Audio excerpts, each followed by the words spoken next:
اعوذ باللہ من الشیطان اللعین الرجیم بسم اللہ الرحمن الرحیم الحمدللہ رب العالمین والصلاة والسلام علی رحمت للعالمین وشفیع المذنبین ابی القاسم محمد وآلہ وعطرتہ واہل بیتہ الطیبین الطاہرین المعصومین سیما علی الامام المنتظر والحجة الثانی عشر عجل اللہم لہ الفرج ولعنت اللہ علی اعدائہم اجمعین اما بعد فقد قال اللہ عز وجل فی محکم کتابہ الحکیم بسم اللہ الرحمن الرحیم وَإِنَّهُ إِنَّمَا يَخْشَى اللَّهَ مِنْ عِبَادِهِ الْعُلَمَاءُ وَقَالَ وَتَزَوَّدُوا فَإِنَّ خَيْرَ الزَّادِ التَّقْوَى وَاتَّقُونِ يَا أُولِي الْأَلْبَابِ صلوات۔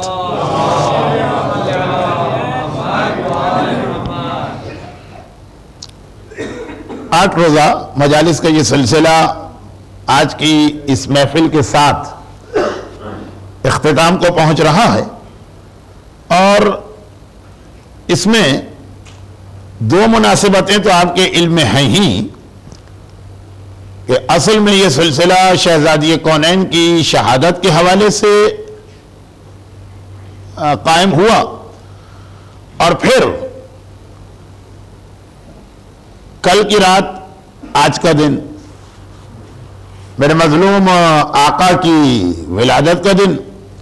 اب ایک مختصر سی بات میں اور عرض کر دوں، اگرچہ یہ باتیں اس وقت کہنی چاہیے کہ جب مجمع آ چکا ہو، لیکن پھر وہ ترتیب بگڑ جائے گی کہ شاید آج کی تقریر میں ذرا سا آپ کو ان 2 مناسبتوں سے ہٹ کی گفتگو نظر آئے۔ تھوڑا سا ذکر حضرت ابو الفضل عباس کا ہوگا، جس کی 2 وجوہات ہیں۔ بالکل میں شروع میں یہ بات کہہ رہا ہوں، بعد میں آنے والوں کو تو شاید یہ احساس بھی نہ ہو کہ یہ شروع میں یہ اعلان کر دیا گیا۔ ایک تو یہ ہے کہ یہاں کی انتظامیہ نے بہت ہی اچھا یہ قدم اٹھایا کہ چونکہ یہ سال حضرت عباس کی ولادت کا 1400 سالہ سال ہے، سن 26 ہجری میں شہر مدینہ منورہ میں حضرت عباس کی ولادت ہوئی ہے، اور یہ 1426 ٹھیک 1400 سال گزرے۔ تو اس سے پہلے ہمارے یہاں بڑے بھرپور طریقے سے مولائے متقیان کا 1400 سالہ جشن منایا گیا، لیکن وہ تو اس وقت کی بات ہے کہ آپ میں سے اکثر پیدا بھی نہیں ہوئے تھے۔ شہزادی کونین کی ولادت کے جو 1400 سال ہوئے تھے، سرکار سید الشہداء اور پھر جناب زینب کبریٰ، یہ ساری شخصیتوں کے 1400 سال بھرپور طریقے سے شیعہ دنیا نے منائے۔ تو شاید اتنی توجہ اس وقت حضرت عباس کی جانب نہ ہو، لیکن یہاں کی انتظامیہ نے اس چیز کو محسوس کیا، جس کی وجہ سے سارا سال جب بھی سلسلہ مجلس ہوگا کسی نہ کسی حوالے سے حضرت ابو الفضل عباس کا ذکر ہوگا۔ یہ دوسری بات ہے کہ چوتھے امام ہی کی طرح سے حضرت ابو الفضل عباس کی ولادت کی تاریخ میں بھی ایک خاصا بڑا اختلاف ہے۔ یہ بڑا اختلاف میں اس حوالے سے کہتا ہوں کہ بعض اوقات ولادت و شہادت کی 1 سے زیادہ تاریخیں ہوتی، لیکن دونوں تاریخیں لوگوں کے علم میں ہوتی ہیں۔ جیسے خود شہزادی کی شہادت کی 2 روایتیں ہیں، لوگوں کے علم میں ہیں، یہ تو ہر ایک کو پتا ہے کہ شہادت ان میں سے کسی ایک تاریخ کو ہوئی۔ اور میں اس پر الگ سے بھی اپنے اس سلسلہ مجالس میں تو اب تک موقع نہ ملا تھا، آج موقع ملا ہے تو ایک آدھے منٹ میں بات کہہ کے آگے بڑھ جاؤں کہ یہ بھی شہزادی کونین پہ ڈھائے جانے والے مظالم کا ایک حصہ کہ نہ یہ پتا چل پا رہا ہے کہ رسول کی بیٹی کس تاریخ کو دنیا سے گئی، اور نہ یہ پتا چل پا رہا ہے کہ شہزادی کونین کی قبر کہاں ہے، جس وجہ سے بھی مولائے متقیان نے نشان قبر 40 بنائے۔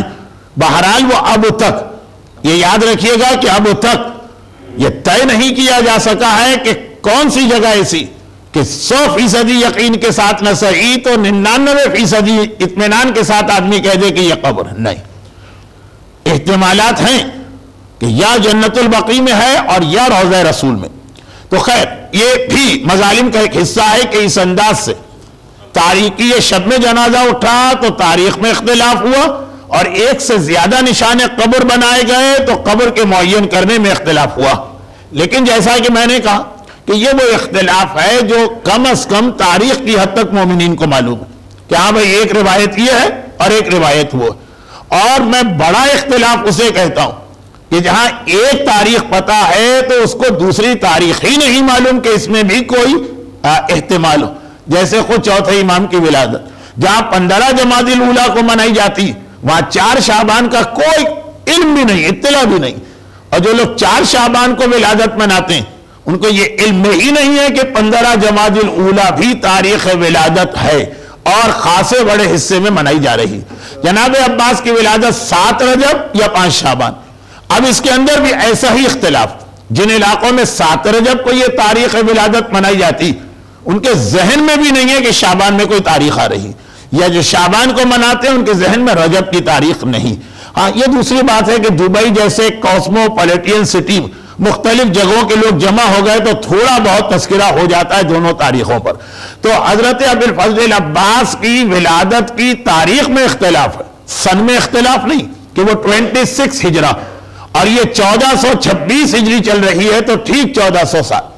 اور میں نے کہا کہ آج کی تقریر میں تھوڑا سا ذکر حضرت ابوالفضل کا ہونے کی 2 وجوہات ہیں، ایک تو یہ وجہ اور دوسری بھی وجہ سن لیجیے۔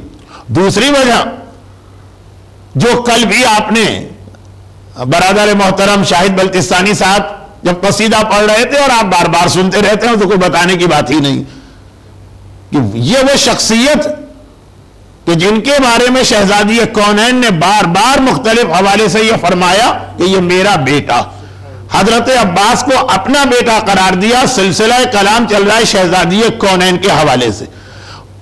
لیکن یہ ابھی آدھی بات ہوئی، دوسری جانب ہمیں ریاض القدس کی وہ روایت بھی ملتی ہے کہ جس روایت کو بیان کرنا ولادت کی محفل کے خلاف ہے اور یہ آج محفل ولادت، لیکن اس کا ایک جملہ تو بتایا جا سکتا ہے نا۔ میں اپنی اکثر مجالس میں پڑھا کرتا ہوں، خصوصاً 11 محرم یا 12 محرم کی مجلسوں میں یا شب 40، جب اعجاز امامت سے میرا چوتھا امام راہ کوفہ اور شام سے کربلا آیا تاکہ اپنے لٹے ہوئے گھر کے دفن میں شریک ہوں اور اپنے بابا کو تو اپنے ہاتھ سے دفن کرے، جس وقت چوتھا امام یہاں تشریف لائے وہ ایک معجزہ تھا، وہ اعجاز امامت تھا۔ یہ اتنی مشہور بات ہے کہ مجھے یہ جملہ کہنے کی ضرورت نہیں، لیکن اسی دبئی میں کتنے ہی مومنین نے مجھ سے ہمیشہ یہ پوچھا کہ مولانا اس وقت تو چوتھے امام قافلے میں شامل تھے، کوفہ اور شام تھے، یہ کربلا کیسے آ گئے؟ وہ اعجاز امامت کہ ایک وقت میں امام ایک سے زیادہ جگہوں پہ موجود نظر آتا ہے، ادھر ظالم سمجھ رہے ہیں کہ ہم نے امام کو قید کیا اور یہاں پہ امام تشریف لائے جس وقت کربلا کے میدان میں تمام شہداء کو دفن کر دیا، تو آخری جملہ یہی تو ہے نا کہ پھر فرات کے کنارے گئے اور اپنے ہاتھ سے اپنے چچا کو دفن تو کیا، لیکن پھر اس انداز کا جملہ ہمیں خود امام مظلوم کے بارے میں نظر نہیں آیا کہ یہ بھتیجا چچا کی قبر میں اترا اور کافی دیر تک قبر میں لیٹا رہا، اپنے بابا کو بھی دفن کیا، لیکن وہ اس انداز سے دفن نہیں کیا جس انداز سے اپنے چچا کو دفن کر رہے ہیں۔ اور ریاض القدس کی روایت کا جملہ یہ ہے کہ جب راوی گھبرا گیا کہ بہت دیر ہو گئی، چوتھے امام باہر نہیں آئے، پورا قبیلہ بنی اسد یہ منظر دیکھ رہا، خیریت تو ہے، ایسا تو نہیں ہے کہ خدا نہ کرے یہاں چوتھے امام کی بھی شہادت واقع ہو گئی۔ چنانچہ جب راوی نے قبر میں جھانک کے دیکھا تو یہ منظر دیکھا، جو جملہ باپ اور بیٹے کے درمیان نہیں تھا، کیا دیکھا کہ وہ امام جس کی ولادت کا آج یہ دن منایا جا رہا، وہ حضرت عباس کے سینے پر سر رکھے ہوئے لیٹا۔ اب وہ سینہ وہ جسم کس انداز سے ہے، وہ تو پھر وہ مصائب کی منزل کہ ایک طرف اتنے طویل القامت کہ گھوڑے پر بیٹھتے ہیں تو پاؤں زمین پہ پہنچتے ہیں، رکعت کی ضرورت نہیں ہوتی، اور دوسری جانب ایک بچے کی مانند قبر ہے جو اصل میں تہخانے والی قبر ہے، تو جسم اس طرح پامال تھا جو سینے کا ٹکڑا اس پہ سر رکھے لیٹے، اور اتنا فرما رہے ہیں کہ اے میرے غیرت مند چچا، آپ یہاں پہ آرام کر رہے ہیں اور آپ کی بہنیں اس وقت کوفہ و شام کے بازاروں اور درباروں میں جا رہی۔ میں نے مصائب کی روایت کو بہت احتیاط کے ساتھ بیان کیا کہ ولادت کی محفل کبھی حق ادا ہو اور جو واقعاً مصائب ہے وہ بھی آپ کے سامنے آئے۔ تو سلسلہ مجالس اور محافل شہزادی کونین اور چوتھے امام کے حوالے سے، شہزادی کونین نے بھی ابی الفضل العباس کو یاد کیا، یہ میرا بیٹا، اور میرے چوتھے امام نے امام معصوم ہونے کے باوجود اس طرح سے اپنے بابا کے سینے پہ سر نہیں رکھا قبر میں جا کے، جس طرح حضرت عباس کے سینے پہ سر رکھ کر ہمیں یہ بتایا کہ اس شخصیت کی عظمت کو پہچانو۔ تو جب یہ سلسلہ مجالس کا دادی اور پوتے شہزادی کونین اور چوتھے امام کے حوالے سے ہے تو درمیان اس لیے تھوڑا سا ذکر حضرت عباس کا آ گیا، لیکن یہ دوسری وجہ، پہلی وجہ بیان کر چکا، اس کو نہیں دہرانا چاہتا ہوں۔ اگرچہ اس میں ایک تیسری وجہ بھی میں ملا سکتا ہوں، اور وہ تیسری وجہ یہ کہ زمانے کا امام ظاہر ہونے کے بعد جس وقت ایک بیعت لے گا اور اس بیعت میں سرسری طور پہ دیکھیے تو 25 باتوں کا وعدہ لیا جائے گا۔ آج چونکہ آخری مجلس ہے تو آخری مجلس میں عموماً پہلے کی مجلسوں کے کچھ جملے جو ہیں وہ دہرائے جاتے ہیں، تو یہ خالی وعدہ نہیں لیں گے، خالی بیعت نہیں لیں گے، ساتھ میں یہ بھی ارشاد فرمائیں گے کہ جب تک تم ان باتوں پر مجھ سے بیعت نہیں کرتے ہو میں اپنا جہاد شروع نہیں کروں گا۔ اتنا اہم جہاد روز ازل سے پروردگار نے لوح محفوظ میں لکھ دیا تھا کہ یہ جہاد ہونے والا، لیکن اس سارے جہاد کو روکا گیا ماننے والوں اور چاہنے والوں اور لشکر امام میں شامل ہونے والوں کے اس وعدے پر کہ ہم 25 باتوں کا آپ سے وعدہ کرتے ہیں، اس کے بعد پھر امام یہ جہاد شروع کریں گے۔ یہ 25 باتیں ان 3 چیزوں کے اندر جا کے جمع ہو گئی جو آج کی صدی کا سب سے بڑا مسئلہ کہ دنیا کو گمراہ کرو، دنیا کو اصل مسائل سے ہٹاؤ۔ کس مسئلے میں الجھا کر، یہ لفظ بار بار منبر پہ آنا مناسب نہیں ہے، ایک ہی بار اس وقت عرض کر رہا ہوں۔ ایک تو سیکس کے مسئلے میں اس طرح الجھا دو کہ ایسا لگے کہ دنیا کا سب سے بڑا مسئلہ یہی، نوجوان لڑکے اور لڑکیوں کو گمراہ ہونے کے طریقے سکھاؤ، اس انداز سے ان کے سامنے ماحول پیش کرو۔ اور دوسری چیز دولت کی ہوس، دولت کی لالچ، اور وہ اس انداز کی کہ جو چیزیں انسان کی ضرورت نہیں ہے اسے بھی ضرورت میں داخل کیا جائے۔ تیسری چیز طاقت جو انسان کا سب سے زیادہ دماغ خراب کرنے والی چیز ہے، یہ بار بار آپ نے سنا۔ اب میں نے یہ عرض کیا کہ سب سے پہلے اور سب سے بھرپور طریقے سے شہزادی کونین نے ان 3 چیزوں سے بچنا ہمیں سکھایا، اور اس کی تشریح 7 دن اسی بات میں تو گزرے ہیں نا، اسی کی تشریح ہوتی رہی۔ اب سنیے اس کے اندر ایک جملہ اور وہ یہ ہے کہ آنے والے امام کا جو جہاد ہوگا وہ جہاد اس سے پہلے اگر کہیں ہم کو تاریخ میں ملا تو کربلا کا جہاد جیسا ملا۔ آپ کو ایام ازا کی میری مجالس یاد ہوں گی جس میں ایک جملہ میں کہتا ہوں، وہ وہاں تو پورا گھنٹہ بنتا ہے، یہاں پہ ایک جملہ کہہ رہا ہوں کہ اگر کبھی کسی کو بہت مختصر یہ سمجھنا ہو کہ لشکر امام کس طرح سے بنتا ہے، اس میں شامل ہونے کا طریقہ کیا ہے، اس میں شامل ہونے کی شرائط کیا ہے، تو وہ اور یا تو ایک جائیے پوری احادیث کی کتابیں دیکھیے، اور یا مختصراً صرف یہ دیکھ لیجئے کہ کربلا کا لشکر کیسے بنا، کربلا کے لشکر میں شامل ہونے کی شرائط کیا تھی۔ جو کربلا کا لشکر تھا وہ وہی زمانے کے امام کا لشکر تکرار کے ساتھ آئے گا، ریپیٹ ہو کے آئے گا۔ جو وہاں کی شرائط تھی وہ یہاں کی شرائط ہے، جسے وہاں سے نکالا گیا اسے یہاں سے نکالا جائے گا، جسے وہاں پہ بلایا گیا اسے یہاں پہ بلایا جائے گا۔ کربلا کے لشکر کو سمجھو، زمانے کے امام کا لشکر سمجھ میں آ جائے گا۔ اور اس کے اندر ابھی ایک جملہ، اس لیے کہ کربلا میں امام نے خاص طور پر دعوت دے کر چند اور لوگوں کو بھی بلایا، لیکن سب سے مشہور نام جو اس کے اندر آتا ہے وہ حضرت حبیب ابن مظاہر کا آتا ہے، اور بھی کچھ شخصیتیں سب سے زیادہ اسی حوالے سے ابھی ایک بات ہونے والی ہے۔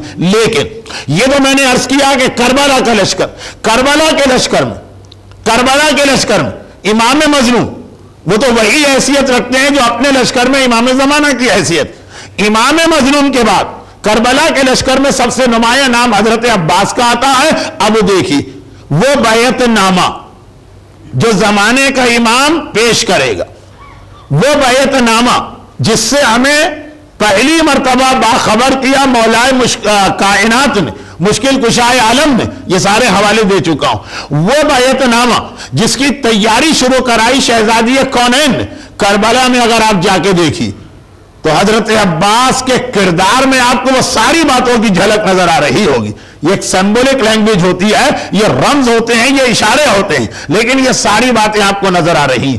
آپ نے سنا تھا کہ شہزادی کونین کی زندگی میں جو شرم، حیا اور حجاب کا تصور اپنے ماننے والوں اور ماننے والیوں کو دیا، خود شہزادی کی زندگی تو چھوڑیے، وہ تو ہمارے مولا کے بارے میں پیغمبر کی حدیث خالی مولا کے بارے میں نہیں، وہ سمجھ لیجئے کہ باقی تمام معصومین کے بارے میں بھی کہ اے علی تیری معرفت سوائے میرے اور اللہ کے کسی نے حاصل نہ کی۔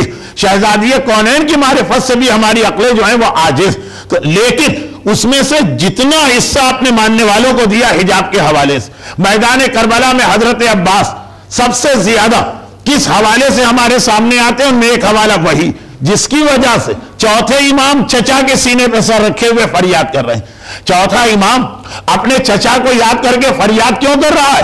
عباس کی غیرت، خاندان اہل بیت کے حجاب کے محافظ ہونے کی وجہ سے کہ آپ نہ رہے تو یہ حجاب اور یہ چادریں چھینی۔ عباس کا نام آئے، پھر میں ایک جملہ کہہ دوں اور اس کے ساتھ ڈرتے ڈرتے وہ جملہ بھی کہوں کہ اہل بیت کے گھرانے میں کوئی مثال دیتے ہوئے بھی ڈر لگتا کہ یہ مثال دیتے دیتے کسی اور کی توہین نہ ہو جائے۔ میدان کربلا میں جتنے بھی بنی ہاشم کے جوان تھے حجاب کے بارے میں سب اتنے غیرت مند تھے، لیکن حجاب کی حفاظت کے حوالے سے سب سے پہلا نام حضرت عباس ہی کا آتا۔ وہ نظام حجاب جو امام زمانہ کے بیعت نامے کا پہلا حصہ بننے والا، اور وہ نظام حجاب جس کی تربیت شہزادی کونین نے دی کربلا کے میدان میں بھرپور طریقے سے۔ حضرت عباس کے بارے میں آپ کو معلوم ہے نا، حضرت عباس تقریر کے عادی نہیں، اگرچہ علی کے وارث ہیں، تقریر بھی کر سکتے ہیں، لیکن حضرت عباس کے پاس کردار اور عمل کے ذریعے سے پیغام پہنچانا ہے تو پہلی چیز حجاب، یعنی آخری زمانے میں لشکر امام کا پہلا خطرہ ہے بے حجابی، پہلا خطرہ ہے دنیا کو ان کو سیکس میں انوالو کر لینا، پہلا خطرہ ہے عورت کے حوالے سے گمراہ کرنا اور عورت کو مرد کے حوالے سے گمراہ کرنا۔ میدان کربلا میں حضرت عباس محافظ حجاب بن کے آ رہے ہیں۔ حضرت عباس شرم و حیا اور غیرت کا جو تصور ہونا چاہیے ایک مرد کے پاس، اس کی بہترین مثال اپنے کردار کے ذریعے سے بیان کر رہے ہیں۔ میں بہت مختصر بات کر رہا ہوں کیونکہ آج کا موضوع حضرت عباس ضمنی ہے، لیکن اتنا ضمنی بھی نہیں۔ دوسری چیز دولت کس چیز کا نام؟ کہ آدمی، جو میں نے اہل بیت کے حوالے سے بات کہی کہ آدمی مجبوری کا نام صبر کر کے خاموش نہ رہے، جب کما بھی سکتا ہے، جب دولت حاصل بھی کر سکتا ہے، لیکن ایک لمحے کے لیے بھی شریعت کے دائرے سے قدم باہر نہ نکالے۔ ایک آدمی بیچارہ حرام، دیکھیے حرام کمانا بھی آسان نہیں، ہر آدمی کو حرام کے موقع بھی نہیں ملتے، ہر آدمی حرام دولت کما بھی نہیں سکتا، اس کے لیے بھی چانس، اس کے لیے بھی موقع ہونا چاہیے، لیکن اصل کمال تو وہ ہے کہ موقع ہو، آدمی کے اختیار میں ہو، اور پھر بھی وہ اس لیے اس دولت کو ٹھکرا دے کہ یہ مرضی پروردگار کے خلاف ہے، یہ جائز طریقے سے نہیں ہے، یہ حلال طریقے سے نہیں ہے۔ میدان کرب، جس کے لیے میں نے شہزادی کی مثال تو کل دی تھی کہ فضہ سونا بنا کے لائے، کہا ایسے سونے تو دریا ہم جاری کر سکتے ہیں، ہم فاقہ جو کر رہے ہیں مجبوری کی وجہ سے نہیں۔ حضرت عباس کے کردار میں یہی چیز منزل کمال پہ نظر آئے گی، کب؟ جب دریا پہ قبضہ کر لیا، پیاسے ہیں، چلو میں پانی بھی ہے، پانی دکھا بھی رہے ہیں کہ ہے ہمارے پاس پانی، ہم مجبوری کی وجہ سے پیاسے نہیں ہیں، ہے پانی، لیکن پھر پانی کو پھینک دیا۔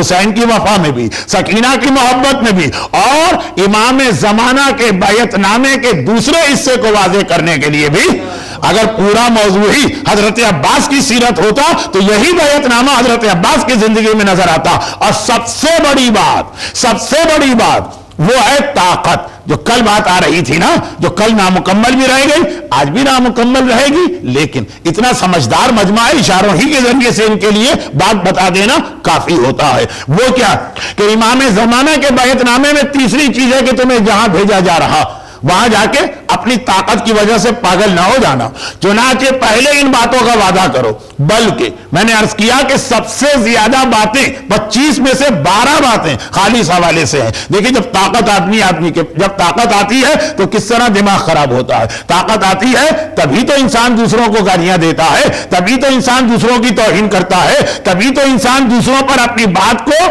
مسلط کرتا ہے، امپوز کر رہا ہے۔ 12 چیزوں کی تشریح کا وقت نہیں اس مجمع میں، میں نے کل جو بات کہی تھی سارے ایک ایک جملے پھر دوہرا دوں کہ آدھا مجمع وہ ہے کہ جس کو وہ بیعت نامہ یا سنا ہی نہیں ہے یا یاد نہیں. ان کی خواہش بھی تھی کہ اس کو دوہرا دیجئے, میں وقت کی وجہ سے مجبور ہوں, لیکن وہ 12 چیزوں میں امام یہ وعدہ لے رہے ہیں کہ خبردار جہاں جا رہے کتنا ہی بدترین دشمن کیوں نہ آ جائے, اب گالی نہیں دو گے. دیکھیں یہ ہمارے یہاں ایک عجیب مزاج بن گیا ہے کہ گالی کا جواب گالی سے نہیں, یہ بھی نہیں دو گے, گالی بھی نہیں, وہ چاہے کتنا ہی بدترین کیوں نہ ہو. جملہ کچھ وجوہات کی بنا پہ بہت تشریح چاہتا ہے, لیکن چونکہ آخری تقریر ہے اور وقت آدھے سے زیادہ گزر چکا, تو بس صرف یہ بتا رہا ہوں اتنا اپنے آپ پہ کنٹرول کرنا. یہ کون اتنا کنٹرول کر سکتا ہے؟ ایسا نہیں ہے کہ بے بس آدمی, بےکس آدمی, مجبور آدمی نہیں. جس لشکر کو امام بھیج رہے پوری طاقت کے ساتھ, خبردار خبردار کسی کی گردن نہیں اڑاؤ گے نا حق. یہ بھی ضروری, لشکر امام جہاد کرنے جا رہا, جہاد کا یہ مطلب نہیں کہ دشمن خدا بھی تمہارے سامنے اینڈتا پھرے اور تم اپنی رحم دلی کا مظاہرہ کرتے ہوئے اس کو چھوڑ دو, لیکن ناحق کے پہلے قتل. ایسا بھی نہیں کہ طاقت تمہارے پاس ہے تو اب جتنی طاقت ہے تم اس کا بلا وجہ مظاہرہ کر رہے ہو. یعنی جہاں پہ بہت سارے جملے ایسے حالات زمانہ ذہن میں رکھ کے سنیے گا, جہاں پہ خالی شک ہوا کہ شاید کوئی ایک مجرم ہے اور دھڑا دھڑ تمہیں بمباری کر کے سینکڑوں کو مار دیا, تو یہ جو طاقت ہوتی ہے نا, یہ طاقت بہت احتیاط کے ساتھ اس کو استعمال کرنا ہے, خاص طور پر لشکر امام کو, کیونکہ وہاں ایبسولوٹ پاور ہے. وہاں پہ کوئی ہاتھ پکڑنے والا, ہاتھ روکنے والا, شکست دینے والا ہے ہی نہیں. دیکھیے اس کے اندر ایک بات اور آ رہی ہے, 12 باتیں, پوری 12 باتیں خالی پڑھنے کا وقت نہیں ہے, لیکن اس کے اندر ایک بات بہت اہم اور آ رہی. وہ کیا؟ وہ یہ ہے کہ بغیر علم کے کسی مسئلے میں بولو گے نہیں. یہ ہمارے ہاں بہت زیادہ ہو گیا, اور طاقتور کا تو مزاج ایسا ہوتا. اس نے کہا میں کہتا ہوں فلاں آدمی مجرم. ہم نے کہا ٹھیک ہے آپ کہتے ہیں, سارے تسلیم خم, کوئی گواہ, کوئی ثبوت؟ کہا نہیں ثبوت ہم نہیں دیں گے, ثبوت کمزور لوگ دیا کرتے ہیں, ہم ہیں طاقتور, جو ہم کہہ دیں وہ کہہ دیں. بغیر علم کے, بغیر معلومات کے کسی مسئلے پہ گواہی نہیں دو گے. یہاں گواہی تو چھوڑی, خود ہی گواہ بنتے ہیں, خود ہی جج بنتے ہیں, خود ہی سزا سناتے ہیں, خود ہی گردن اڑاتے ہیں, اور اگر کوئی کہہ دے کہ ثبوت لے کر آؤ, اس سے زیادہ ہو ان کی طبیعت پہ گرا گزرنے والا اور کوئی جملہ نہیں ہے. اب جو لشکر امام جا رہا طاقتور, ہم نے کہا کہ فلاں شخص مجرم ہے, اڑا دے اس کا گھر, اڑا دے اس کا محلہ, اڑا دے اس کی گردن. امام دیکھیے ہماری طاقت کی وجہ سے کمزور آدمی کبھی نہیں کہے گا. کمزور تو اگر علم بھی رکھتا ہے تو کچھ بیچارہ نہیں بول پائے گا. یہ طاقتور کا مزاج بنتا ہے. اور ایک بات جو میں نے 2-3 دفعہ اس سلسلہ مجلس میں کہی, لیکن بہت ہی وقت کی کمی کی وجہ سے ہلکا رکھتے ہوئے, بہت ہی زیادہ اہم مسئلہ آج ہمارے یہاں بن گیا. ایک عجیب آج کل ایک مسئلہ ہمارے یہاں نکلا ہوا, گرچہ اس مسئلے میں بھی ہماری قوم دونوں ایکسٹریم پہ جا رہی ہے, سمجھانے کا وقت نہیں. جس عالم و ذاکر کے بارے میں سنیے کوئی تہمت, کوئی الزام, کوئی ایلیگیشن, یہ فلاں ایسے ہیں, فلاں ایسے, کوئی ثبوت, کوئی گواہ, کوئی عجب کیسٹ کو تو آج کی دنیا میں کورٹ میں بھی قبول نہیں کیا جاتا. ایسی ہنرمندی کے ساتھ آپ کسی کے الفاظ کو بدل کے کچھ کا کچھ بنا سکتے ہیں. خصوصاً یہ چھوٹے چھوٹے بچے, انہیں پتا ہوتا ہے کہ کس طرح سے ایڈیٹنگ کی جاتی. حتیٰ یہ کہ جو ایک زمانے میں شاید ثبوت تھا, تصویریں, اب تو تصویر بھی کوئی ثبوت نہیں. پہلے زمانے میں بھی ایسے واقعات ہوتے تھے کہ سر کسی کا ہے, دھڑ کسی کا ہے, اور 2 مرد ایک دوسرے کے برابر کھڑے, ایک مرد کو اڑا کے کسی عورت کو اس کے برابر کھڑا کر دیا. لیکن یہ والی ساری چیزیں آج تو ٹیکنالوجی کا ایک بہت ہی معمولی سا کارنامہ. جب حضرت امام خمینی ایران تشریف لائے تھے تو BBC نے جو ان کی فلم دکھائی تھی ایران آنے کی, اس میں اسی ٹیکنالوجی کا مظاہرہ کیا تھا کہ بالکل الٹا اس منظر کو بنا کے پیش کیا تھا. لیکن جیسا کہ میں نے کہا کہ یہ آج کی محفل میں اتنا وقت نہیں ہے کہ ان چیزوں کی تشریح میں جاؤں. خلاصہ یہ ہے کہ اگر کوئی دنیا کی بہت بڑی طاقت کا بھی سینہ تان کے اس طرح سے چوری اور سینہ زوری کا مظاہرہ کرے تو اس میں تو اتنا تعجب نہیں ہوتا ہے. ہم جس منزل پہ بیٹھے ہیں, جب ہمارا بھی وہی مزاج ہوتا ہے, ہم ان سے ناراض ہو گئے, اب ہم جو ان کے بارے میں کہیں ساری قوم کو اسے قبول کرنا چاہیے. ہم اگر کہیں کہ ان کو منبر پہ آنے کا حق نہیں ہے تو ساری قوم کو چاہیے کہ ہماری بات مانے. نہ ہمیں کوئی ثبوت دینا ہے, نہ ہمیں کوئی اس کے لیے کوئی گواہ لے کے آنا ہے. یہ جو ایک مسئلہ ہے چھوٹے سے لے کے بڑا تک, ہر آدمی جہاں بیٹھا ہوا, ہر آدمی, جو میں نے کل بات کہی تھی کہ جو دنیا پہ قبضہ کریں گے اس کو چھوڑو, جو اپنے گھر کا سربراہ ہے وہ اپنے گھر کے اندر وہی دھاندلی مچا رہا ہے جو ہم اس کو تو برا کہتے ہیں، اپنے آپ کو پلٹ کے نہیں دیکھتے۔ اس کے لیے آج یہ آخر میں جملہ عرض کرتا ہوں اور پھر یہ آج کا اختتامی پیغام۔ تو خلاصہ یہ ہے کہ طاقت تمہارے پاس اتنی زیادہ ہوگی کہ سوائے شیطان اور دجال کے اور کوئی کبھی تمہیں نہ پریشان کر سکتا ہے نہ شکست دے سکتا۔ یہ زمانے کا امام اپنے ماننے والوں سے کہہ رہا، ہاں ایک دجال ایسا وہ لشکر امام کو نقصان پہنچائے گا، اس کے لیے خود امام کو میدان میں آنا، اور ایک شیطان ایسا کہ جو لشکر امام کو شکست دے گا اور اس شکست سے بچانے کے لیے رسول خدا کو آنا۔ ان دو کو چھوڑ دو، اس کے علاوہ دنیا میں جہاں بھی جاؤ گے کوئی بھی علاقہ ایسا نہیں ہے تو ایسا نہ ہو تم اپنی طاقت کا غلط مظاہرہ کرو۔ 12 پابندیاں امام لگا رہے ہیں، وہ ساری 12 پابندیوں کا خلاصہ یہ کہ طاقت رکھنے کے باوجود اپنے آپ پہ کنٹرول کرنا ہے۔ بہترین مثال اس کی میں نے 2 مثالیں تو سیرت معصومین سے دی تھی، شہزادی کونین کے مظالم اور شہزادی کا صبر۔ میرے چوتھے امام پہ ڈھائے جانے والے مصائب اور ان کا چوتھے امام کی خاموشی اور صبر، ان 2 مثالوں کے بیچ میں حضرت عباس کی مثال سامنے آتی ہے۔ طاقت کیسی ہے؟ طاقت ایسی ہے کہ خود بھی شب عاشور یا 9 محرم کی سے پہر کہا تھا، اے چچا حبیب ابن مظاہر اتشجع عنی، آپ مجھے جوش دلا رہے ہیں یہ یاد دلا کر کہ میرے بابا نے میری مادر گرامی سے شادی کیوں کی تھی؟ ارے جائیے آقا حسین سے اجازت لے کے آ جائیے، کل شام سے پہلے دارالعمارہ کے اوپر حسین کا علم لہرا دوں گا۔ صفین کے میدان میں عباس 13 سال کے تھے، صفین کے میدان میں عباس 12 سال کے تھے، 12 سال کے تھے۔ وہاں پر 12 سال کے اس بچے نے اس طرح سے لشکر شام کو توبالا کر دیا تھا کہ لوگوں کی زبان پہ جملہ آیا کہ یہ عباس نہیں ہے، یہ علی ہے جو چہرے پہ نقاب ڈال کے آ رہے ہیں۔ بعد میں پتا چلا عباس ہے۔ 12 برس میں جب وہ جوش شجاعت اور وہ بہادری اور طاقت تھی تو یہ تو 34 سال کا اس وقت کڑیل جوان جو اپنے ہر طاقت کے اعتبار سے قوت شباب پر ہے، جو پیک پر ہے، پورا میدان کا۔ اور یہی وجہ ہے یہ سارے جملے ایک ایک جملہ، یہی وجہ ہے کہ پورا 30,000 کا لشکر ہے عمر سعد، وہ کسی سپاہی سے اتنا پریشان نہیں تھا، حتیٰ امام مظلوم سے بھی اتنا پریشان نہیں تھا جتنا حضرت عباس سے پریشان تھا۔ پوری رات میٹنگ چلتی رہی نا کہ کس طرح سے عباس کو حسین کے لشکر سے توڑ کے نکالا جائے۔ وہ اتنی طاقت کے باوجود حکم امام آ گئے، عباس سب کو تلوار چلانا ہے، تمہیں نہیں تلوار چلانا ہے۔ عباس نے تلوار پہ ہاتھ نہیں ڈالا، طاقت رکھتے ہوئے کنٹرول۔ کل جو میں نے مثالیں دی تھی وہ ذرا نیگیٹو مثالیں تھیں، یعنی نیگیٹو برے معنوں میں نہیں، دشمن کہہ رہا ہے، دشمن ظلم کر رہا ہے اور انسان خاموش ہے۔ اور آج اس وقت براہ راست امام حکم دے رہا تمہیں خاموش رہنا ہے، اور عباس کا ہاتھ تلوار پہ نہیں جا رہا ہے۔ درخواست کرتے ہیں لیکن جب منع کر دیا جاتا ہے تلوار نہیں چلاتے ہیں۔ ہم میں سے کتنے لوگ ایسے ہوتے، ہم میں سے کتنے لوگ ایسے ہوتے کہ اگر ہمارے پاس اتنی طاقت ہوتی، اتنی بھی نہیں ہوتی، کوئی بھی طاقت نہ ہوتی، کوئی بھی طاقت نہ ہوتی، کوئی طاقت نہ ہوتی، ہمارے سامنے وہ مظالم ہو رہے ہوتے، آقا کہتے رک جاؤ، ہم کہتے ہیں کہ نہیں آقا اس وقت آپ کی نافرمانی آپ کی محبت کی وجہ سے کر رہے ہیں، اللہ جہنم میں بھی جلا دے تو جلنے کو تیار ہے، ہم سے ہرملا کا تیر نہیں دیکھا جاتا ہے، ہم سے علی اکبر کے کلیجے کی برچھی نہیں دیکھی جاتی ہے۔ ہم کیا مانتے اس وقت حکم امام؟ ہم کہتے ہیں نہیں مولا آپ کا حکم اپنی جگہ، جو آپ کی محبت ہمارے پاس ہے وہ ہمیں مجبور کر رہی ہے۔ چنانچہ آپ دیکھیں گے کتنی ہی ایسی منزلیں جہاں ہم صریحتاً امام کی محبت میں امام کے حکم کی مخالفت کر رہے ہیں، امام کی محبت میں جس انداز سے بعض اوقات صاحبان ایمان کی زبان پہ کچھ شخصیتوں کے لیے گالم گلوچ آ جاتی، کسی شخصیت کے مظالم بیان کرنا الگ، لیکن اپنی زبان کو نجس و آلودہ کرنا وہ بہرحال اسلام میں حرام نہیں۔ مولا آپ کی محبت کی وجہ سے ہم یہ سب کریں گے چاہے آپ ہم کو روک بھی رہیں۔ اس کی 85 مثالیں ہیں، لیکن پھر یہ آج کا موضوع رہ جائے گا۔ طاقت رکھتے ہوئے اتنا کنٹرول کہ عباس تمہیں تلوار نہیں چلانا۔ اب عباس ہرملا کا تیر تو چھوڑ کر باقی جتنے مصائب ہیں سب عباس کے سامنے ہوئے۔ آپ سوچئے خود کہ اپنے سامنے عباس نے یہ منظر کیسے دیکھا، اکبر کے کلیجے میں برچھی کا پھل اتر رہا، اپنے سامنے عباس نے یہ منظر کیسے دیکھا کہ قاسم کا بدن ٹکڑے ٹکڑے ہو رہا، تلوار بھی ہے طاقت بھی ہے۔ کس چیز نے عباس کو روکا ہوا؟ کس چیز نے روکا ہوا؟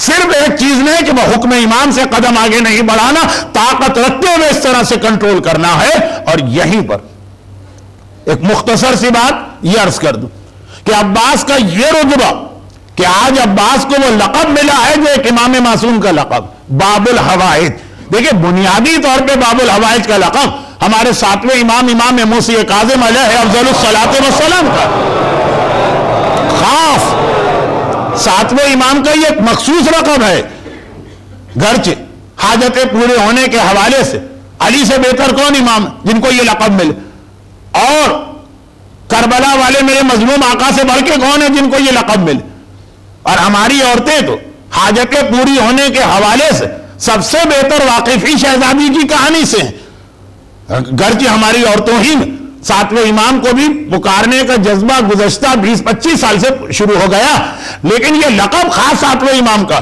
اب میں یہ وجہ نہیں بتا رہا ہوں کہ باقی کا کیوں نہیں، لیکن یہ ساتویں امام کا مخصوص لقب جو اس طرح سے پروردگار نے ان کے لیے رکھا کہ مولا کو بھی ظاہری اعتبار سے لقب نہ دیا، ورنہ مولا بھی باب الحوائج۔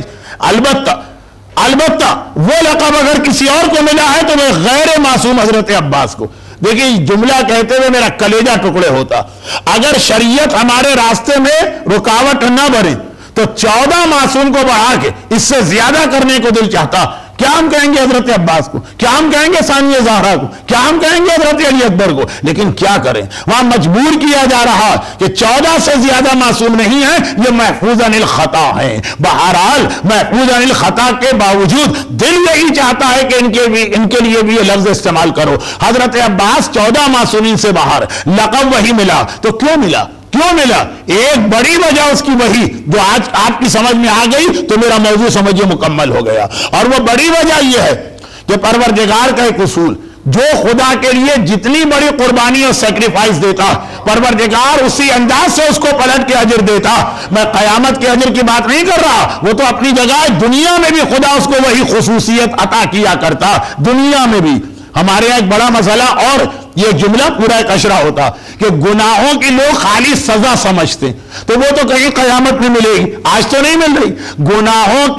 گناہوں کا بدلہ، گناہوں کی پاداش، گناہوں کی خرابی اس دنیا میں بھی آدمی کے سامنے آتی ہے۔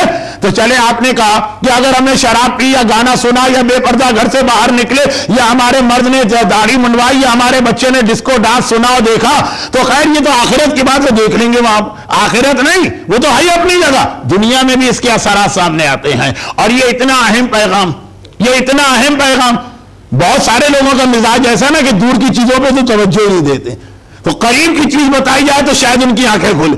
تو یہ اتنا مشہور پیغام اور اتنا اہم پیغام ہے کہ ہر شب جمعہ اس کو دعائے کمیل میں دہرایا جاتا ہے، اللہم اغفر لی الذنوب۔ اب یہاں سے یہ دعائے کمیل کے 4-5 فقرے سب دنیاوی پریشانیاں بتا رہے ہیں۔ اللہم اغفر لی الذنوب التی تحتک الاسم، اللہم اغفر لی الذنوب التی مثلا تنزل البلاء، اللہم اغفر لی الذنوب التی تحبس الدعاء، وہ جتنے بھی اللہم اغفر لی الذنوب والے فقرے دعائے کمیل میں آخری فقرے کو کے علاوہ سب میں پیغام یہی ہے کہ اگر تم یہ سمجھ رہے کہ گناہ ثواب مرنے کے بعد قیامت دیکھی جائے گی، قیامت تو دیکھی جائے گی نہیں، ابھی اس دنیا میں تمہارے سامنے اثرات آتے ہیں، لیکن خالی گناہ کے نہیں، نیکیوں کا بدلہ جو قیامت میں ثواب مل رہا ہے وہ اپنی جگہ ہے، وہ یہاں بھی ملتا۔ دعا، شب جمعہ دعا کی رات، چوتھا امام دعا کے حوالے سے مشہور، تو دعا کا ایک اصول کیا یہ نہیں کہ اگر آپ کسی پریشانی میں مبتلا ہو اور یہی پریشانی آپ دیکھیں کسی اور مومن کو بھی، تو اپنے سے پہلے اس کے لیے دعا کریں، خالی سرسری نہیں، لوگوں کو سنانے کے لیے نہیں، دل کی گہرائی سے۔ دل کی گہرائی کسے کہتے ہیں؟ جو جملہ میں کہہ رہا ہوں یہ غلط جملہ، وقت کی کمی کی وجہ سے بعض اوقات غلط جملے کہنا پڑتے ہیں، پیغام صحیح وہ یہ کہ آپ نے دیکھا کہ آپ بھی بے روزگار، آپ کے گھر میں بھی فاقے ہیں اور دوسرے مومن کے گھر میں بھی فاقے ہیں، تو سرسری کسے کہیں گے؟ آئے خدا اسے روزی عطا فرما، مجھے عطا فرما۔ اور دل کی گہرائی کیا ہے؟ جملہ غلط ہے پھر کہہ دوں، آئے خدا اگر تیرے پاس صرف ایک جاب ہے تو اسے دے دے، مجھے نہ دے، باقاعدہ دل کی گہرائی سے۔ اب یہ جو میں نے کہا ایک جاب ہے، یہ خدا کی قدرت کے خلاف یہ کہ آئے خدا اگر تیری مصلحت کا تقاضا یہ، اب یہ جملہ صحیح ہو گیا کہ صرف ایک بیمار کو شفا دے سکتا تو اسے دے دے، مجھے نہیں چاہیے شفا۔ اگر تیری مصلحت کا تقاضا ہے کہ صرف ایک بے اولاد کو اس وقت اولاد دے سکتا، اسے دے دے اولاد، مجھے نہیں چاہیے۔ دل کی گہرائی سے جذبے کے ساتھ دعا کا اصول، یہ جو دعا کا اصول، اچھا اس کی وجہ کیا بتائی گئی؟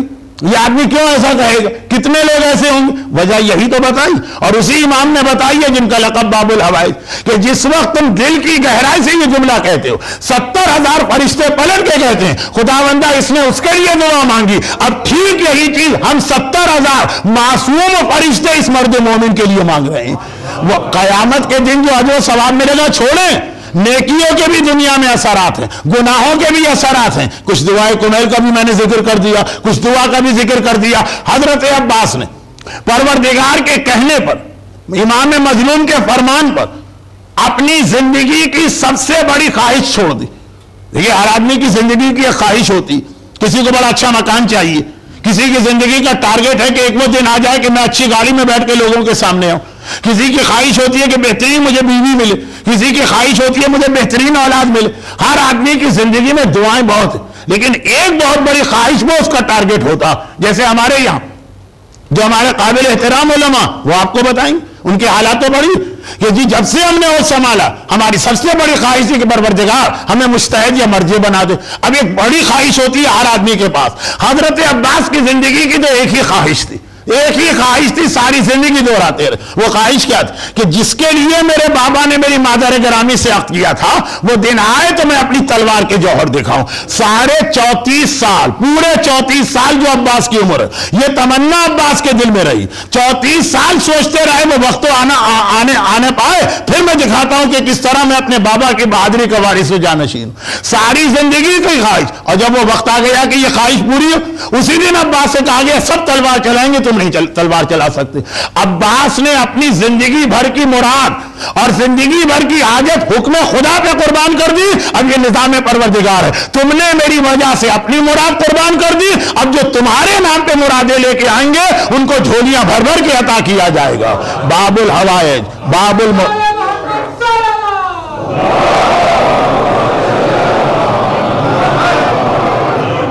خاصا اس وقت مجمع آ چکا ہے، شاید ان کی سمجھ میں نہ آ رہا ہو کہ شہزادی کونین کی شہادت کا سلسلہ مجالس، چوتھے امام کی ولادت کا 2 روزہ جشن اور حضرت عباس کا تذکرہ کیوں ہو رہا ہے، اس کی میں وضاحت شروع میں کر چکا ہوں کہ یہ بالکل موضوع کے مطابق ہے۔ تو اب امام کا بیعت نامہ، وہاں پہ جو نظام حجاب کی بات ہے، وہاں ہاتھ میں دولت آ سکتی ہے، حکم خدا سے قربان کرنے کا جذبہ، وہاں طاقت ہے آدمی کے پاس، طاقت ہونے کے باوجود حکم خدا سے اپنے آپ پہ کنٹرول، تیاری شہزادی کونین نے کرائی، اور یہ تیاری بھرپور انداز سے عباس کی ذات میں جمع ہو کر میدان کربلا میں ہمارے سامنے آئی۔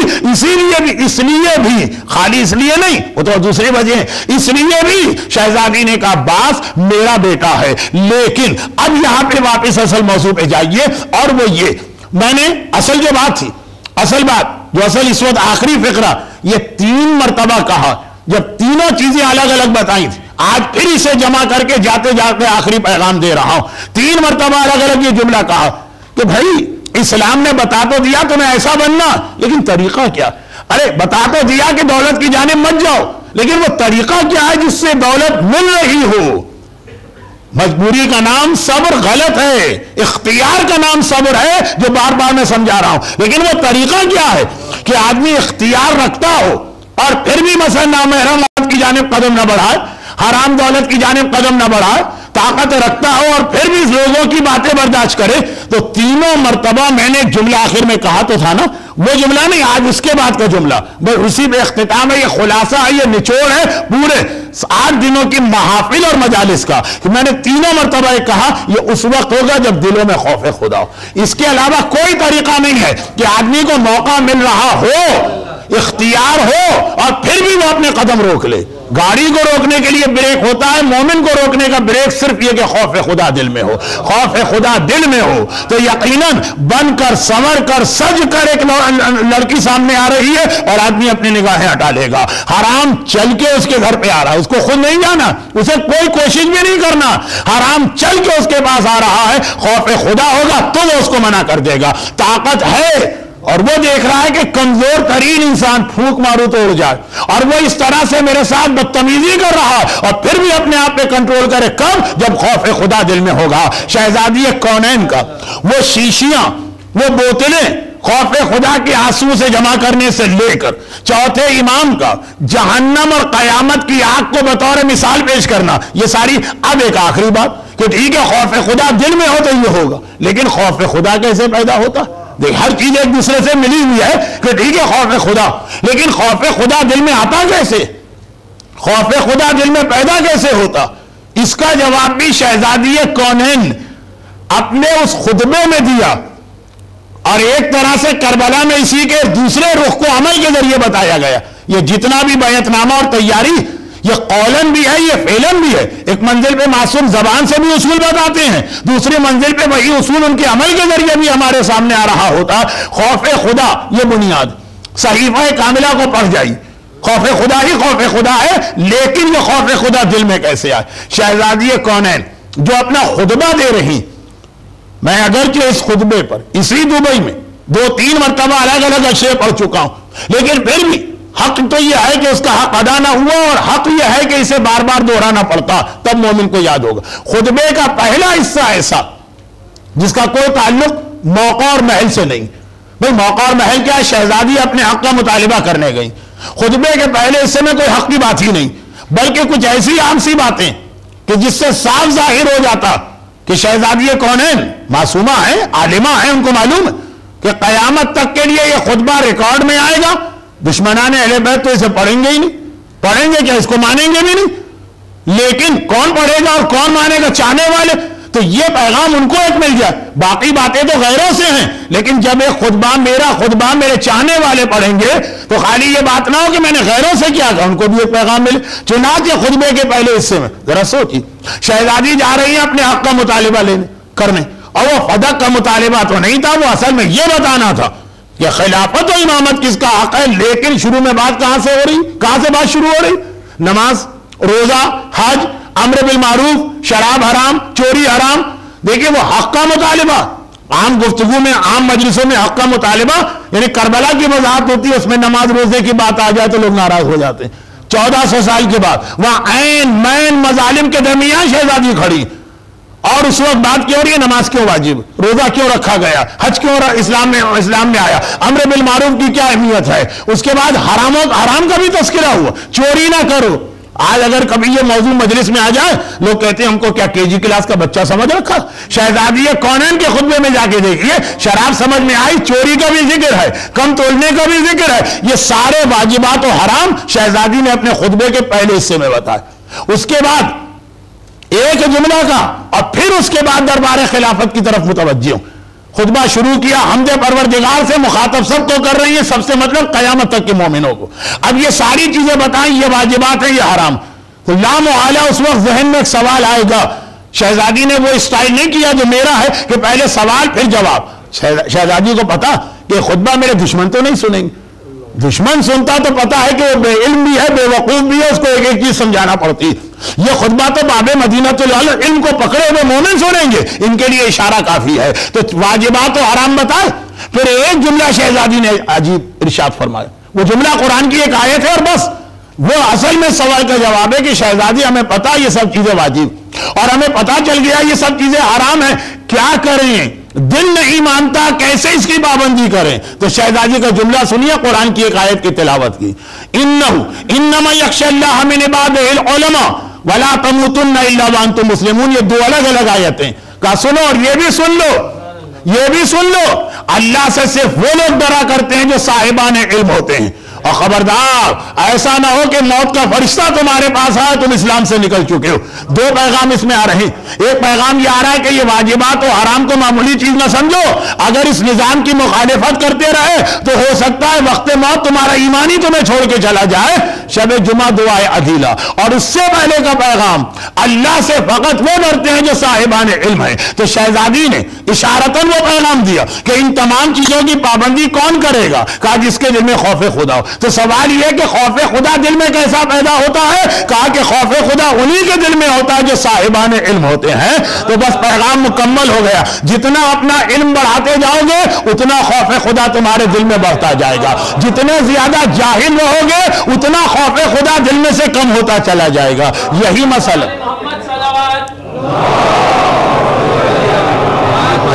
ہمیں تو نہیں ہوتا۔ اب یہ درخواست کی گئی ہے، ایک پلر سامنے آ گیا جس سے دروازہ نظر نہیں آتا، درخواست کی گئی ہے کہ شاید اب کچھ لوگ باہر کھڑے ہو رہے ہیں تو آپ حضرات تھوڑا سا آگے آ جائیے۔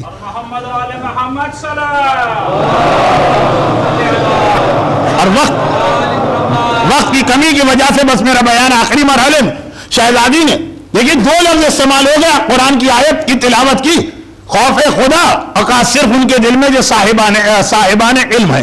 اب ہم اپنی زندگی میں بھی اس کا مشاہدہ کرتے، کیا یہ کوئی ایسی بات نہیں ہے جو قرآن ہی میں آئی ہو؟ نہیں، یہ عقل میں بھی ہے۔ عقل اور قرآن تو ایک ہی چیز ہے نا، جو قرآن کہتا ہے وہ عقل کہتی ہے، جو عقل کہتی ہے وہ قرآن کہتی ہے۔ ہمارا بچہ جب تک نہ سمجھ ہوتا، جب تک اس کے پاس سمجھ و معرفت نہیں آتی ہے، وہ کسی چیز سے نہیں ڈرتا، وہ آگ میں بھی ہاتھ ڈال دے گا، وہ سانپ کو بھی پکڑ لے گا، وہ چاہے شیر کے جیسے جیسے علم و معرفت آتی ہے ویسے ویسے آگ سے کس طرح بچا جاتا ہے۔ سانپ کتنی خطرناک چیز ہے، یہ چمکتی ہوئی دھار جو چھری کی ہے یہ کھلونا نہیں ہے، یہ جان لیوا ہے۔ ہم اپنی عام زندگی میں دیکھتے ہیں جیسے بچہ بے علم ہے، بے خبر ہے، نا سمجھ ہے، ویسے ویسے وہ جری ہے، وہ بے باک ہے، وہ بہادر ہے، وہ ہر خطرے میں قدم رکھ لیتا ہے، اور جیسے جیسے علم و معرفت آتی جاتی ہے ویسے ویسے اسے احساس ہوتا ہے کہ خطرات کسے کہتے ہیں۔ یہ عام زندگی کا مشاہدہ ہے۔ یہی چیز بیماری کے حوالے سے، جب آپ بڑے ہو گئے، بالغ ہو گئے، میچور ہو گئے، سمجھدار ہو گئے، 30 سال کے 35 سال کے، لیکن اگر آپ کو کسی بیماری کی خرابی کا احساس نہ ہو تو آپ یہ بھی کھائیں گے، وہ بھی پیئیں گے، ادھر بھی قدم بڑھائیں گے۔ جیسے جیسے آپ کو معلومات دی جائیں، چاہے ڈاکٹر دے، چاہے میڈیا دے، چاہے کتاب، بھئی یہ بیماری اتنی خطرناک ہے، آج یہ کر رہے ہیں، نتیجہ یہ نکلے گا اندھے ہو جاؤ گے، لنگڑے ہو جاؤ گے، کڈنی فیل ہو جائے گا، ہارٹ جو ہے جواب دے جائے گا۔ جیسے جیسے علم بڑھتا جاتا ہے ویسے ویسے خطرات سے آگاہی ہوتی ہے، ویسے ویسے خوف پیدا ہوتا جاتا ہے۔ تو وہ جو عام زندگی کا مسئلہ ہے وہی شریعت کا مسئلہ ہے۔ جب تک بے علم ہو، جب تک جاہل ہو، جب تک کم معرفت رکھتے ہو، کسی چیز کا بھی خوف نہ ہوگا۔ جہنم کو بھی کھیل سمجھو گے، قیامت کو بھی کھیل سمجھو گے، قبر کو بھی کھیل سمجھو گے، حساب کتاب کو بھی کھیل سمجھو گے۔ جیسے جیسے اپنا علم بڑھاتے جاؤ گے ویسے ویسے معرفت ہوتی جائے گی، ویسے ویسے خوف خدا دل میں پیدا ہوتا جائے گا۔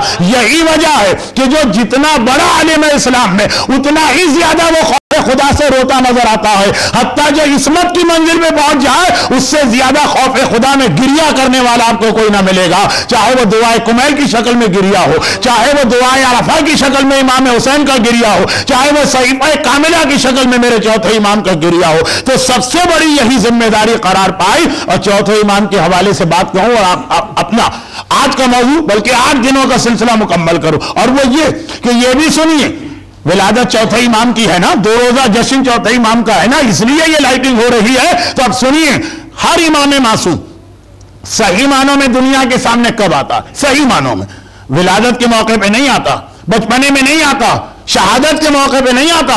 ہر امام معصوم کا جو دنیا کے سامنے صحیح تعارف ہوتا ہے وہ ہوتا ہے اس کی امامت جس سے شروع ہوتی۔ پیغمبر 40 سال رہے لیکن صحیح جو تعارف ہے رسول ہوا وہ بعثت جس دن اعلان رسالت کیا۔ امامت بہت اہم چیز ہے۔ چوتھے امام کی امامت جس دن ہوئی، پہلا پیغام چوتھے امام نے کیا دیا؟ پہلا پیغام امامت کا، ولادت چوتھے امام کی ہے، اور دادی اور پوتے کے حالات بیان ہو رہے اس لیے اس جملے پہ بات ختم کرو۔ پہلا پیغام کیا دیا چوتھے امام نے؟ امامت۔ پہلا دن بہت بڑا لفظ ہے، پہلا گھنٹہ بھی شاید بڑا لفظ ہے۔ پہلا مرحلہ کیا تعارف ہوا؟ زینب کا پہنچنا، کہنا بیٹا سجاد اب تم میرے زمانے کے امام ہو، یہ بتاؤ کہ ہماری شرعی ذمہ داری کیا ہے؟ کہا علیکن بالصحرا، اب آپ جنگل میں چلی جائیے۔ یعنی سب سے پہلا جملہ جب کوئی حکمران برسر اقتدار آتا ساری دنیا اس کے ہونٹوں کو دیکھتی ہے، پہلا جملہ کیا کہہ رہا، یہ پہلا پیغام کیا کہہ رہا؟ پہلا پیغام جو چوتھے امام کی زبان پہ آیا وہ مسئلہ شرعی ہے، وہ مسئلہ فقہی ہے۔ آج لوگ کہتے ہیں مجلسوں میں مسائل کی ضرورت کیا ہے؟ یہ ساری مجلسیں قائم کی ہوئی ہیں سجاد کی اپنی امامت مسئلے کے بیان سے شروع ہوئی ہے۔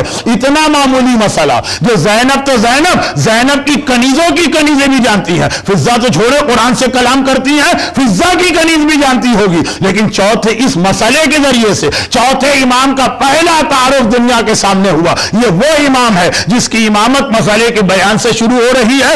اسی کی قائم کی ہوئی مجلس میں اگر مسائل کا بیان نہ ہو تو اس سے زیادہ کم علمی اور کم معرفت کیا ہے؟ اور اسی کی بھی چھائی بھی صفحے اعضاء پر اگر یہ اعتراض ہو جائے، یہ کیا ہمارے علماء نے نیا طریقہ نکالا ہے مسئلے مسائل؟ تو گویا نہ سجاد کی معرفت حاصل کی گئی ہے نہ ہی مقصد سجاد کی، اور بس یہاں پہ بات مکمل ہو گئی کہ وہ 3 چیزیں تیاری شہزادی نے کرائی، لیکن تینوں کا خلاصہ خوف خدا کا طریقہ علم بڑھاتے جاؤ، اور علم کی اہمیت جلتے ہوئے خیموں میں، سیدانیوں کے سروں پہ چادر نہیں ہے، چاروں طرف سے آگ میں گھری ہے، امامت کو پہلا جملہ کہنا ہے، اور وہ مسئلہ شرعی سے آغاز ہو رہا ہے۔ کون امام معصوم؟ کون امام معصوم؟ آج کی یہ ولادت کا جشن ایک اور جنبہ خوشی رکھتا ہے کہ ہمارے ایک برادر محترم کے گھر میں خوشی کا موقع آ رہا ہے، جس کے حوالے سے ان کی طرف سے نیاز بھی، تو اسی پہ بات ختم کر رہا ہوں، اور وہ یہ کہ دادی اور پوتا تیاری کے حوالے سے بھی، پیغام کے حوالے سے بھی 8 دن میں نے آپ کی سما خراشی کی۔ دادی اور پوتے کی سیرت کی مشابہتیں میں نے اس سے پہلے بھی بتائی، آج آخری بات سن لیجیے، اور یہ آخری بات اس حوالے سے بھی کہ اگر اس صفحہ اعضاء پر سجاد ہی کی امامت کا پہلا اعلان نہ ہو تو پھر کہاں پہ ہوگا؟ جو سجاد کی بچھائی ہوئی صفحہ، یہ صفحہ اعضاء اس کا تعلق صرف میرے آقا سجاد سے۔ اور خوشی کی بات آگے تو عرض کر دوں، سجاد اور فاطمہ میں ایک اور مشابہت، جب بھی کوئی مومن آتا کہتا ہے فرزند رسول میرے گھر میں خوشی ہے، آپ ذرا آئیے، تشریف لائیے، اپنے قدموں سے برکت دے دیجیے۔ تو کسی نے مکان خریدا، مولا آپ کے قدموں کی برکت چاہیے، کسی کی شادی ہوئی، مولا آپ کے قدموں کی برکت چاہیے، کسی کے بیٹے یا بیٹی کی شادی ہو رہی ہے، ہر ایک کو منع کرتے۔ کربلا کے بعد ہمارے یہاں سے خوشی میں شرکت کا رواج ہی اٹھ گیا، اور تڑپ کے اگر کوئی کہہ دے فرزند رسول، تو اگر کوئی آپ کو بلانا چاہے اور برکتیں لینا چاہے تو پھر کیا طریقہ اختیار کرے؟ کہا میرے بابا کی مجلس قائم کر دے، صفحہ اعضاء بچھا دے۔ اس لیے میں بار بار کہہ رہا ہوں صفحہ اعضاء کس طرح بچھوائی، میرے بابا کی صفحہ اعضاء بچھا دے، پھر میں آتا ہوں۔ اور جب بلانے والے نے صفحہ اعضاء بچھا کے بلایا اور پھر گیا کہ لوگ آ گئے تو مولا کو لے کے آؤ، دیکھا دروازے پہ مولا کھڑے، مولا آپ نے زحمت کی، میں تو لینے آ رہا تھا۔ کہا جہاں میرے بابا کی صفحہ اعضاء بچھتی ہے، ضرورت نہیں ہے کہ کوئی مجھے دعوت دے اور مجھے بلائے، میں خود سے وہاں پہنچتا ہوں۔ خالی سجاد پہنچتے ہیں؟ بس یہ آخری جملے ختم آج کی گفتگو، کیا خالی سجاد پہنچتے ہیں؟ ایک بار سجاد تو آگے بیٹھ گئے، اور اختتام پہ لوگوں نے دیکھا کہ جہاں بیٹھے تھے وہاں موجود نہیں ہے، صفحہ اعضاء میں آخر میں جہاں مومن آتے ہیں وہاں پہ سجاد غشی کے عالم میں۔ مولا آپ یہاں ممبر سے وہاں کیسے پہنچ گئے؟ کہا کہ جیسے ہی میرے بابا کے مصائب شروع ہوئے، میں نے دیکھا میری دادی تشریف لا رہی ہیں اور وہاں بیٹھ کر بال کھول کے ان سب کے حق میں دعا کر رہی ہیں، تو میں اپنی دادی کا ساتھ دینے وہاں چلا گیا۔ پتا چلا سجاد اور فاطمہ کی سیرتوں میں ایک شباہت اور بھی ہے، وہ یہ کہ جب آپ کے گھر میں خوشی ہو اور آپ چاہیں کہ فاطمہ آپ کے یہاں آئیں اور آپ یہ چاہیں کہ سجاد آپ کے یہاں آئیں، تو ایک بار 2 جملے صحیح کربلا اور حسین کے مصائب کے بیان کر دیجئے، اور جہاں فاطمہ جاتی ہیں وہاں سجاد آتے ہیں، جہاں سجاد آتے ہیں وہاں فاطمہ آتی ہیں۔ تو یقیناً آج کی اس محفل میں جو 8 روزہ اس سلسلے کی آخری محفل تھی اور اختتام کو پہنچی، کائنات کی شہزادی، کونین کی سردار، رسول زادی، حسنین کی مادر گرامی بھی تشریف فرما ہوں گی، اور میرا مظلوم آقا صفحہ اعضاء کو بچھانے والا، اپنی امامت کا آغاز مسئلہ شرعی سے کرنے والا میرا چوتھا امام بھی ہوگا۔ صاحبان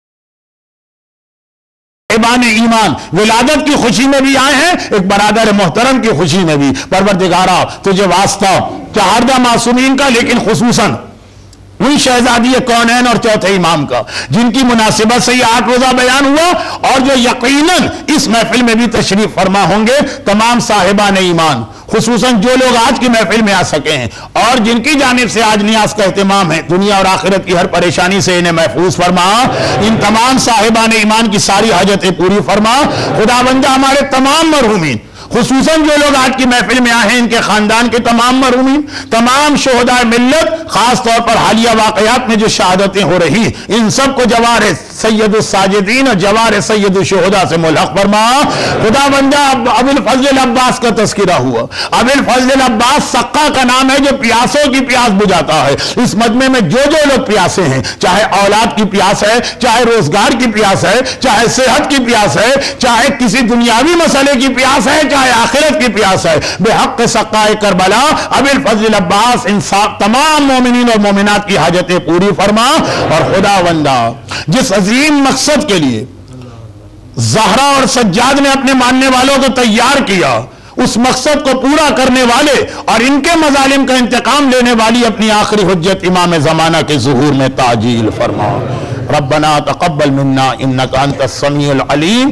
یہ ولادت کا جشن آج اختتام کو پہنچا. آپ حضرات کو ازحد مبارک. میں عادی نہیں ہوں لیکن اس موقع پہ آپ سے التماس کروں گا کہ بآواز بلند درود بھیجے محمد و آل محمد.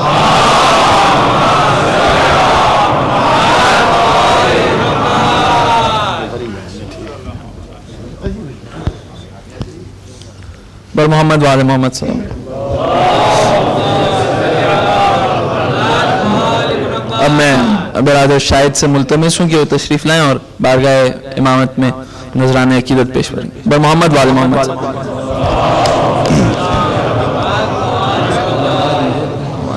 برائے خوشنودی ہے باب العوائج قمر بنی ہاشم حضرت ابو الفضل العباس علیہ السلام بآواز بلند صلوات.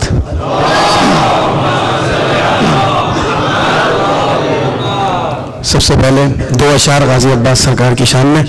ایک مرتبہ دوبارہ بلند آواز کے ساتھ اپنی پوری توانائیوں کے ساتھ صلوات پڑھ دیجیے.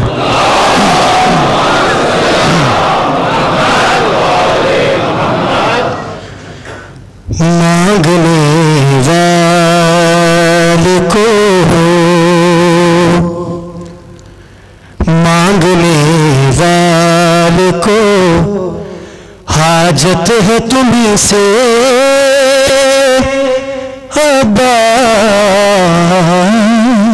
عباس.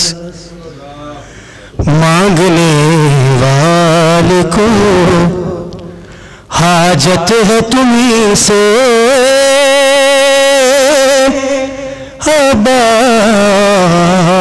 عباس.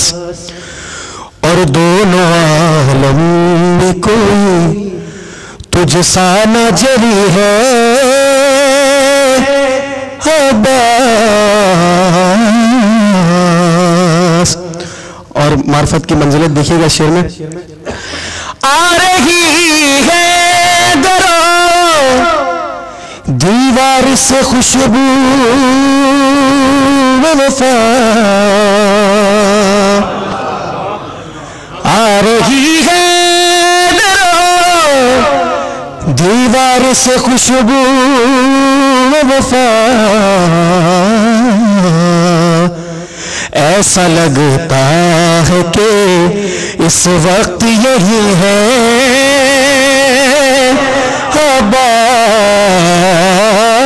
عباس. آ رہی ہے درو دیوار سے خوشبو وفا. ایسا لگتا ہے کہ اس وقت یہی ہے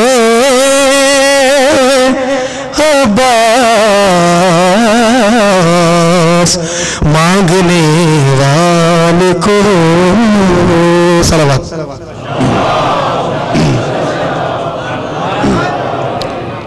چند اشعار جناب سیدہ کی شان میں.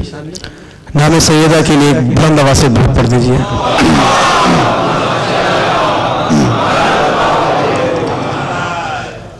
یا رب میرا ناز دیا سا بنا دے. یا رب میرا ناز دیا سا بنا دے. جو منکر زہرا کے کلیجوں کو جلا دے. یا رب میرا ناز دیا سا بنا دے. زہرا سے تقابل تو بڑی بات ہے پیارے. زہرا سے تقابل تو بڑی بات ہے پیارے. تاریخ میں تو ہم سرے فیضا ہی دکھا دے. یا رب میرا ناز دیا سا بنا دے.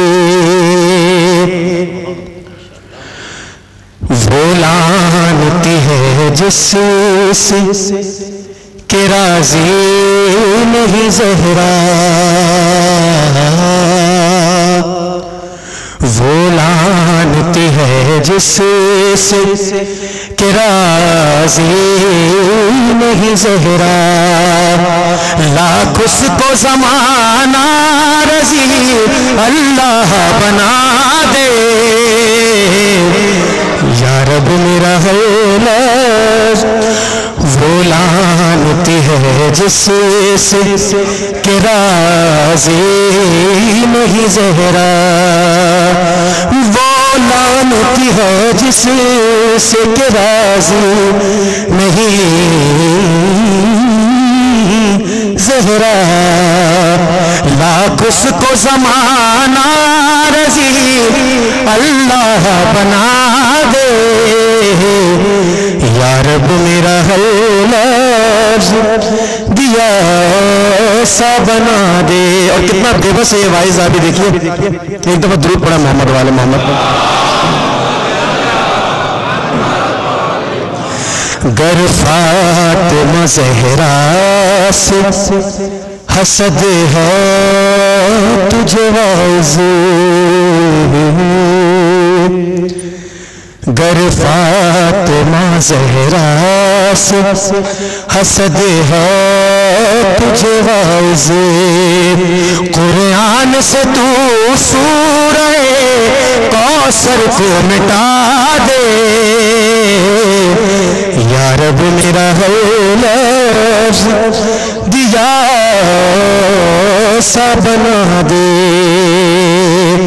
اور ہم فاطمہ زہرا کی دعاؤں کا سر ہیں،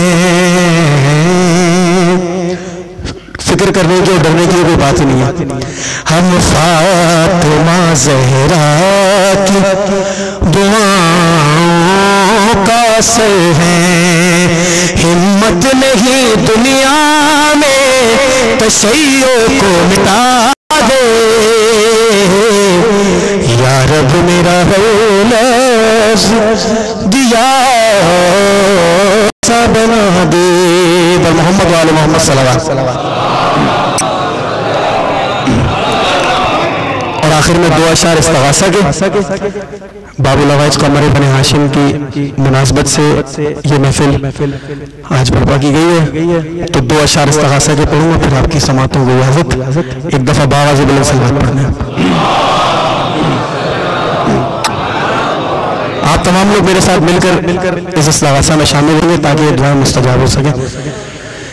بیٹا ہے تو علی کا، زہرا کی تو دعا ہے، شبیر تیرا آقا ام البنین ماں ہے، ہر صورت و چلن میں حیدر سے نہ جدا ہے، تا حشر تجھ سے قائم دنیا میں بس وفا ہے، عباس آخر تک جتنے مومن سارے مل کر ماشاءاللہ عباس عباس، کتنی عجب ولادت غازی کی ہے خدا را، کھولی ناک فارم حیران جگ ہے سارا، شفیر رو کے بولے کیسا یہ ماجرا ہے، کھولو ناک بھیا بھائی ہوں میں تمہارا، عباس عباس عباس، ہے تیرے علم کو تھامے ہر شخص کہہ رہا ہے، مظلوم کربلا کا زینب کا واسطہ ہے، پردیسی کوئی ایسا پردیس میں نہ جڑے، صدقے میں اس کے جس کا گھر بار لٹ گیا ہے عباس سلامت رہیے عباس عباس دل کی مراد غازی تیرے علم سے پائیں روتے ہوئے جمائیں تیرے علم پہ آئیں زہرا کے در پہ پہلو کا دیتی ہے واسطہ فضا کی کنیزی میں ان کا بھی نام آئے عباس عباس عباس جتنے بھی عشق مولا قرطاس پر گرے ہیں معصومہ کی قسم یہ غازی فقط تیرے ہیں وہ کچھ رقم کروں میں جو نہ رقم ہوا ہے الفاظ وہ عطا کے یاور سے جو پڑے ہیں عباس عباس عباس اللہم ادخل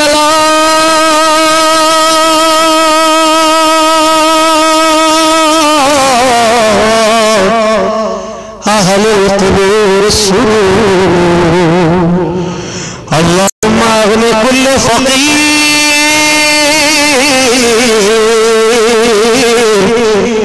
اللہم اشف کل جائع اللہم اشف کل مریض اللہم اشف کل مریض بحق حضرت عباس برائے سلامتی مومنین مومنات خصوصاً شرکاء اور بانیان مجلس و جشن اور مولانا صادق حسن صاحب کی صحت یابی کے لیے اور آج جو جوڑا آج ایک نئے رشتے میں بننے جا رہا ہے اس کی سلامتی کے لیے اور ان کی خوشحالی کے لیے باواز بلند صلوات پڑھ دیجیے